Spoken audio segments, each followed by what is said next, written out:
Yo friends, today we're going to talk about the Reto3D. General review, how to use it, mistakes not to make, and various other things. Feel free to skip around to something that interests you. Let's get on with it.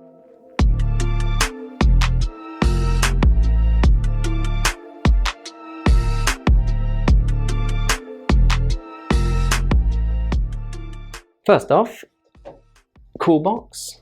Company always gives me a little bit extra confidence when it comes in a nice box. First thing we have here is the little pouch with the instruction booklet in it and a few stickers. Honestly, kind of wanted some cooler stickers than that. And also interesting, there's no retrospective ones, even though it's a retrospective edition. A little bit sad. And there's the camera. Oh, and the strap. Camera is quite simple but stylish design, obviously taking inspiration from disposable cameras, but with 3 lenses. Honestly, I was never really a fan of the classic black version. Never really thought I'd pick one up, but I'm a sucker for marketing and ended up getting the Retrospekt edition simply because I really liked the beige and orange colorway. Build quality, difficult to say actually. It's all plastic, including the lenses, but it's got quite a nice sturdy feel to it, and this faux leather grip on the front and back make it quite nice to hold. So first impressions are, it's actually quite a nice little piece of kit. Using it is very simple. First, open the back with this little black tab here, and then open the door. Film goes in there, take up spool over here, close the door. Then we're going to wind it on until this window gets to 1, and you're ready to go. Now, I loaded it up like I would any other camera, and yet my first shot, or trio of shots, didn't turn out. One was completely blank, one was a burnt first of the roll kind of shot, and one was okay. So just keep that in mind, and maybe don't take an important shot as your first trio of the roll. Taking a shot just takes one firm press on the orange button, and then wind it on until it stops winding and the next number appears in a little window here. Once you're finished, just press the film rewind button down there, roll your film all the way back into the canister, then same black tab here, pull this one up, and out comes your film. You'll also notice on the bottom here there's a battery door. That's to power the flash. It takes one AA battery, and I really like how Reto have added the battery direction design as part of the battery door. To turn the flash on, we just pull this orange tab out here, wait for the small red light to come on, and then we're good to go. Honestly, I would just use the flash all the time. I can't see a case where I wouldn't really want to use the flash, but a little bit more on that later on. So, some usage tips. 1. It needs light. So much light. It's an f11 fixed aperture, 125th of a second, fixed shutter speed. So unless you're outdoors on a sunny day with a high ISO film, you're gonna have a bad time. Now, I'm a circus artist and a circus photographer, and the first thing that came to mind was 3D photos of acrobatics. Gonna be rad, right? Well, here's how that went.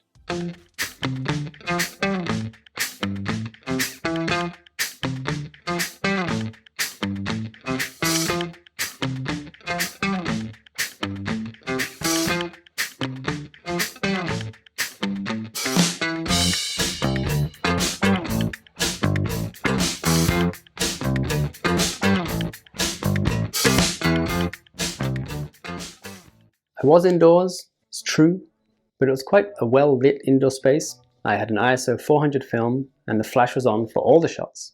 But as you can see, nothing really came out very well. So on to tip number 2, get close to the action.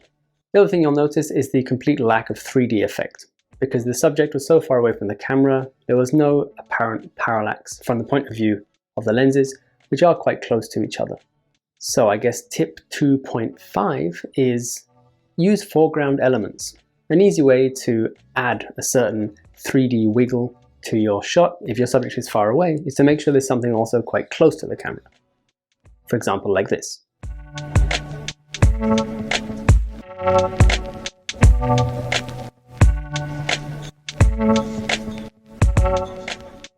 Tip number 3 is going to be to keep your fingers out the way of the lenses. Because they're quite far to the right and how we naturally hold the camera, it's quite easy to put your finger right in front of the lens, as I did. So you want to hold the camera a little bit uncomfortably almost and just kind of grip it on the very edge to make sure you don't do that. Number 4 is to use the flash all the time. Even if you're shooting on a bright sunny day, if you're in the shadows, you're gonna need that flash. At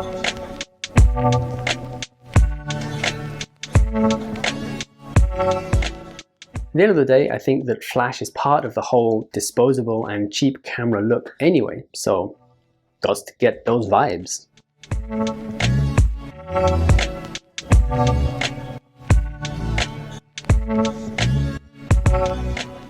Next up, image quality.